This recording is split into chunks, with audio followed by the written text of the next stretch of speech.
আমাদের ফার্মে 6টা গরু। একটা হলো আমেরিকান মুন্নি গরু আছে, আর সাইওয়াল আছে 3টা, আর আপনার ফ্রিজিয়ান আছে 2টা। এবং এক একটা গরু আপনার 10-12 মণ ওজন আছে এক একটা গরুতে। আর 6 থেকে 7 মণও গরু আছে। 4টে গরুই মনে করেন 10 থেকে 12 মণ ওয়েট আছে। আর 2টা গরু আছে 8 থেকে 10 মণ। এগুলোর প্রাকৃতিক খাবার খাওয়াই, যেমন খড় এবং ঘাস, এগুলো খাওয়াই আমরা। অন্য কোনো ঔষধ কিংবা মেডিসিন আমরা খাওয়াই না। গেছে কোরবানিতেও আমরা 8টা গরু বিক্রি করছি।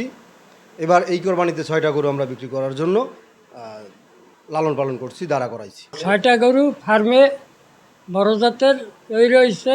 এক একটা গরুর মূল্য 5 থেকে 5.5 লাখ, 5 লাখ এরমের। আমাদের 6 পিস গরু যে আছে, আমাদের স্থানীয়ভাবে যদি আমরা বিক্রি করি তাহলে আমরা অনেক লাভবান হব আশা করি।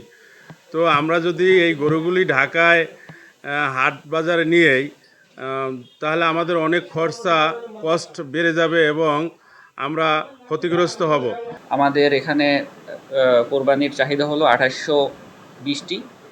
সামগ্রিকভাবে দেখা যাচ্ছে যে এবছর গবাদি পশুর কোনো ঘাটতি নেই।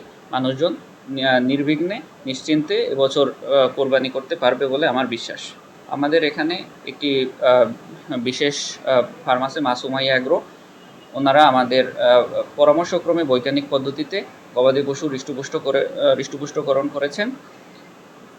আমার মনে হয় যে এবছর উনি উন্নত মানের গবাদি পশু, প্রাকৃতিকভাবে উৎপাদিত গবাদি পশু উনি খামারিদের কাছে পৌঁছাতে সক্ষম হবেন। তাছাড়া আমাদের কোরবানির হাটে ভেটেরিনারি মেডিকেল টিম কাজ করবে।